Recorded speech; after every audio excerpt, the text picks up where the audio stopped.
حتی تعلموا ما تقولون. ہر نشہ آور چیز، چاہے ناک والی ہو، چاہے منہ والی ہو، چاہے پینے والی ہو، چاہے مشروبات میں سے ہو، جب تک آپ کا علم درست رہے، یعنی کھوپڑی درست رہے، تقولون آپ کی زبان درست رہے، اس وقت تک ہر نشہ آور چیز حلال ہے، حلال ہے، حلال ہے.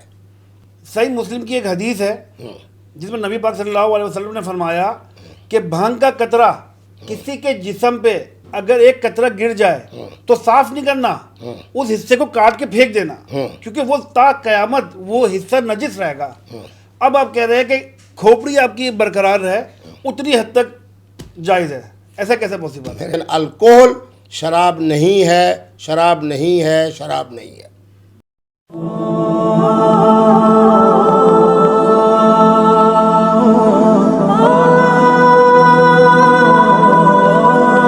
اپنی اسٹیٹمنٹ دیا تھا، آپ نے الکوہل کو حلال کر دیا. میں نے الکوہل کو حلال نہیں کیا بیٹے، میں یہ کہہ رہا ہوں کہ دو جملے واضح کہہ رہا ہوں کہ الکوہل خمر نہیں ہے، الکوہل شراب نہیں ہے، الکوہل دارو نہیں ہے. پھر پوچھا جائے کہ الکوہل کیا ہے؟ الکوہل ایک نشہ آور مشروب ہے جو ہومیوپیتھک کی ہر دوائی کے اندر 90% موجود ہے. جب کرونا آتی ہے تو میں جمعہ پڑھانے کے لیے جاتا تھا، الحمدللہ میرے پیچھے بہت بڑا اجتماع ہوتا ہے. کیا ہے جی؟ الکوہل ہے. شراب میں الکوہل ملاتے ہیں؟ نہیں. یہ آپ نے الکوہل اصل میں کیوں ہے؟ الکوہل کا سب سے بڑا جو فائدہ ہے وہ یہ ہے کہ جس مشروب میں الکوہل کو ڈال دیا جائے وہ 100 سال تک بھی پڑا رہے. میرے جھردادا صاحب نے اگر اپنے زمانے میں کوئی مشروب میرے لیے چھوڑا ہے وہ محفوظ نہیں ہوگا، کیونکہ وہ 2 سال 2.5 سال 3 سال کے بعد رنگت تبدیل ہو جائے گی، ذائقہ تبدیل ہو جائے گا. اگر آج حضرت قبلہ مفتی عبدالقوی صاحب سے کسی کو محبت و پیار ہے، وہ ایک بہت بڑے مٹکے کے اندر یا بہت بڑے جناب اس کے اندر الکوہل کے کچھ قطرے ڈال دے اور مفتی صاحب کو کہے کہ یہ پی لے، تو وہ 100 سال تک میرا تبرک اس امت میں موجود رہے گا. الکوہل اس مقصد کے لیے، الکوہل کے شراب سے کوئی تعلق نہیں. ہاں، جب الکوہل انسانی جسم میں جاتا ہے اور زیادہ مقدار میں جاتا ہے تو اس کے خون کے اندر خمار شروع ہو جاتا ہے، وگرنہ الکوہل خمار کے لیے نہیں ہے. الکوہل جب آپ پیتے ہیں اپنی مقدار سے زیادہ تو وہ آپ کے اندر ایک خماری کیفیت پیدا کرتا ہے. جس طرح تمباکو کا پان میرے لیے حرام ہے کیونکہ میں 3 منٹ بھی نہیں بچا سکتا، مجھے خمار عقل ہو جاتا ہے، نسوار.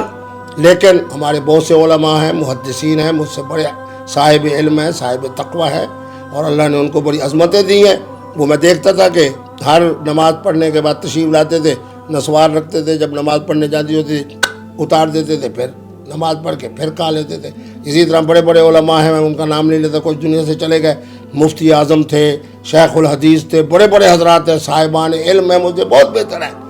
ہر نماز کے بعد جناب تمباکو کی پان جو ہے اس کے ڈبے سے نکال کے کھا رہے ہیں، پھر نماز کے لیے جا رہے ہیں تو اس کو صاف کر کے کلی کر کے نماز پڑھا رہے ہیں. دماغ بالکل حاضر ہے، میں 3 منٹ بھی نہیں بچا سکتا. اچھا، لیکن الکوہل جو شراب جو ہے، ٹھیک ہے، لیکن اس میں وہ نشہ الگ ہے، اور جو پان اور جو آپ نسوار کی بات کر رہے ہیں نا، وہ نشہ بہت الگ ہے. اس میں آپ کو چکر آتے ہیں اور اس میں آپ کو خمار ہوتا ہے. یہ دونوں الگ الگ چیزیں، آپ دونوں کو اگر ایک ساتھ ملائیں گے تو پھر کیسے چلے گا؟ نہیں.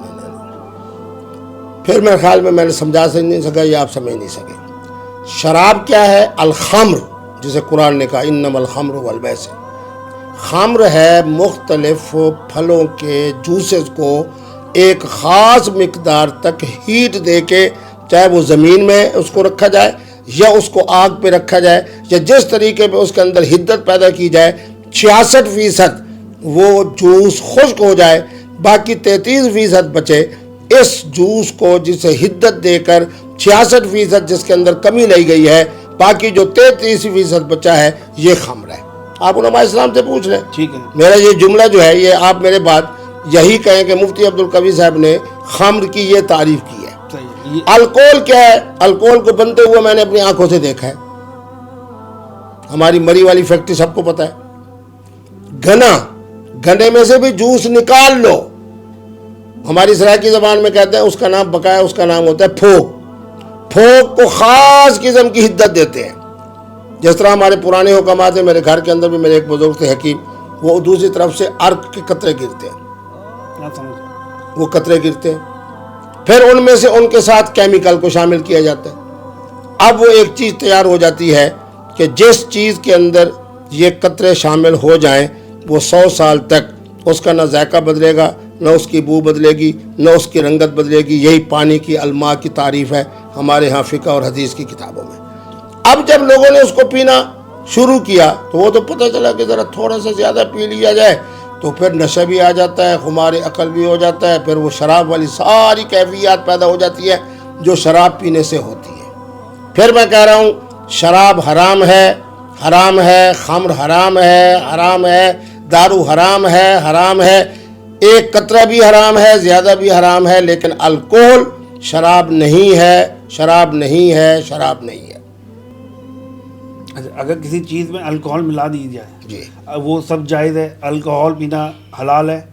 اب مجھ سے یوں سوال کریں کہ اس وقت یہ بتائیں کیونکہ کہ میں سیریسلی میں اس بات کو نہیں نہیں accept نہیں کر پا رہا ہوں۔ بالکل آپ جو کہنا چاہ رہے ہیں، آپ دوسرا سوال مفتیان کرام سے کریں کہ حضرت قبلہ مفتی صاحب ماشاءاللہ بزرگ ہیں، بڑی عمر کے ہیں، تو آپ ہومیوپیتھک دوائی استعمال کرتے ہیں؟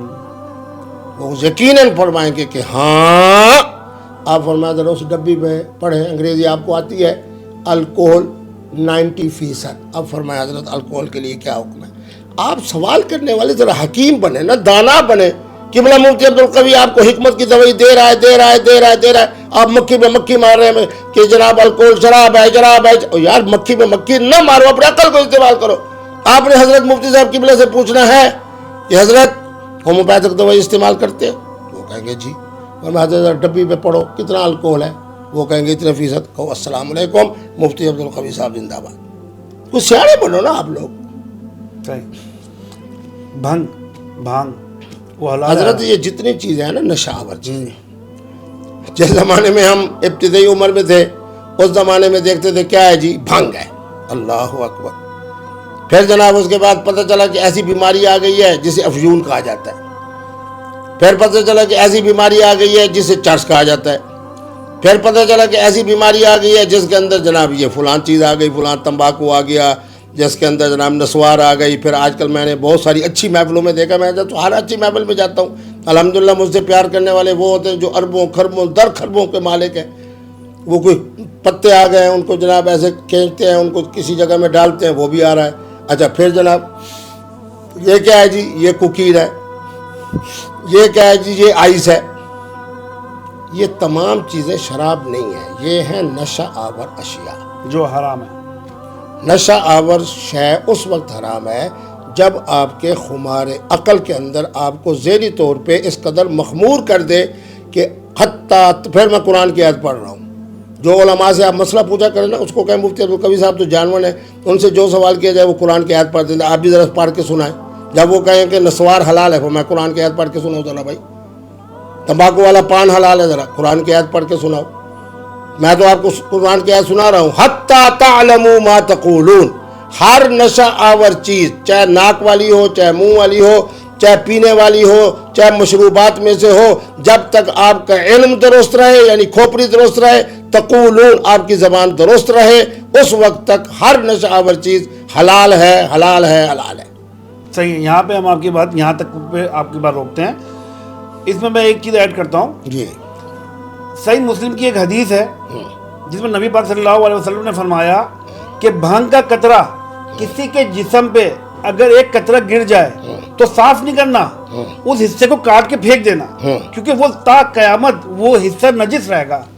اب آپ کہہ رہے ہیں کہ کھوپڑی آپ کی برقرار رہے، اتنی حد تک جائز ہے، ایسا کیسے پاسبل ہے؟ میرے بیٹے میں نے تو قرآن کی آیت پڑھی ہے، اب آپ نے اس کے میں نے ایک حدیث بتائی اور یہ آپ کے واقعی حدیث میں نے ہے، ایک قرآن صحیح مجید حدیث ہے۔ سنیں، میں نے ایک قرآن مجید کی آیت سنائی، آپ نے اس کے مقابلے میں، میں نہیں کہتا، نہیں، اس کے مقابلے میں میں نہیں لایا، میں بڑا ادب والا ہوں۔ ہاں، آپ نے اس کی وضاحت کے لیے صحیح مسلم کی بقول آپ کی، ورنہ میں نے صحیح مسلم 12 مرتبہ پڑھی بھی ہے، پڑھائی بھی ہے، میں نے اس حدیث مبارک کو آج تک نہیں پڑھا۔ بہرحال میں شیئر کرتا سنو سنو سنو، صحیح مسلم شریف کی جو حدیث ہے، اس سے آپ ہمارے جو اہل حدیث عالم ہیں نا ان سے پوچھیں جو حدیث کے پیچھے چلتے ہیں۔ میں سنت کے پیچھے چلنے والا ہوں، میں ہوں اہل السنت والجماعت۔ روایات انجینئر سنائے گا بخاری و مسلم کی، اس لیے خود بھی شک میں پڑے گا، دوسری قوم کو بھی، امت کو بھی شک میں ڈالے گا۔ صحیح۔ آپ نے یہ جو روایت پڑھی صحیح مسلم کی آپ فرما رہے ہیں، تو ان علماء سے پوچھیں نا جو روایت والے ہیں، جو حدیث والے ہیں۔ میں تو روایت و حدیث کی بجائے سنت والا ہوں۔ میرے نزدیک بھنگ کے حوالے سے اس طرح کی کوئی بات ایسی نہیں۔ کیوں؟ اس لیے کہ بھنگ کا تعلق خمار سے ہے، اور خمار کے لیے اللہ کا قرآن جواب دے چکا ہے کہ جب تک علم درست ہے، جب تک زبان درست ہے، وہ حلال ہے۔